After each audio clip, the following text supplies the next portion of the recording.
J'avais participé au projet Halo Books qui s'est avéré être une expérience vraiment cool. Et lorsque j'ai appris que le concept allait être repris pour cette fois traiter le féminisme, je me suis dit « Mais oui, mais c'est bien sûr, je participe !» Alors d'emblée, je remercie Opaline pour être à l'initiative de ce beau projet.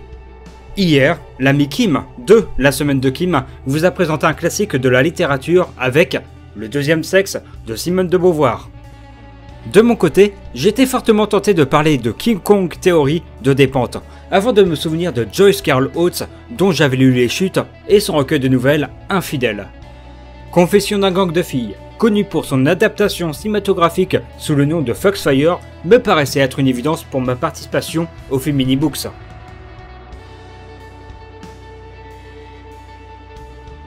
Dans les années 50, Foxfire est une société secrète constituée de lycéennes bien décidées à se venger des humiliations qu'elles ont subies par les hommes et la bourgeoisie. Leurs actions ? Violence, vol, menaces à main armée, kidnapping. Foxfire agit sans état d'âme et qu'importe les moyens. Foxfire est une météorite, une boule de feu s'écrasant brutalement sur ses adversaires et tant pis pour les dommages collatéraux.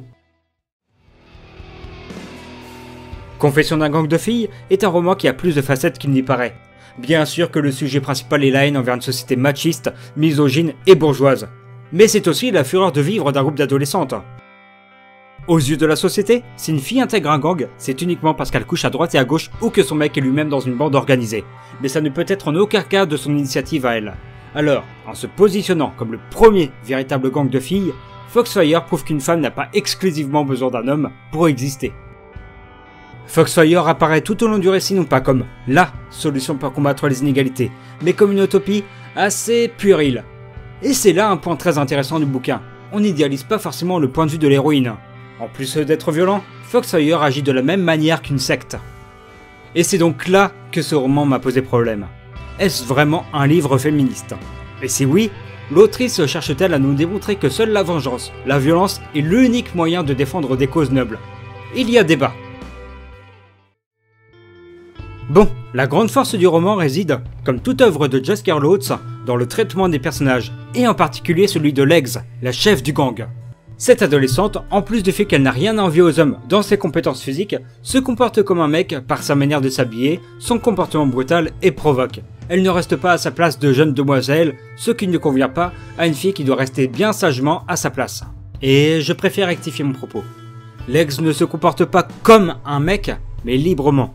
Et ça, c'est beau. Confession d'un gang de filles traite de multiples sujets comme le harcèlement scolaire, la maltraitance animale ou encore les violences policières. Mais c'est bien sûr la place des femmes dans notre société qui est le cœur du sujet avec la prise de conscience de ce groupe de lycéennes.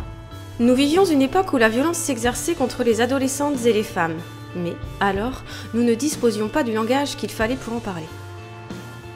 S'il n'est pas le plus indispensable de la bibliographie de Joyce Carol Oates, Confession d'un gang de filles n'en demeure pas moins un livre écrit avec les tripes, de ces mêmes tripes que l'on trouve dans des grands classiques tels que Sur la route de Jack Kerouac.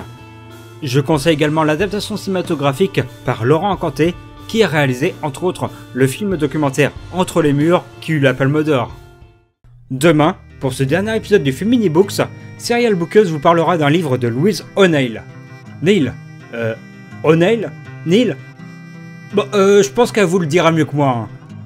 Je précise que toutes les infos concernant le Femini Books ainsi que les chaînes citées sont dans la description.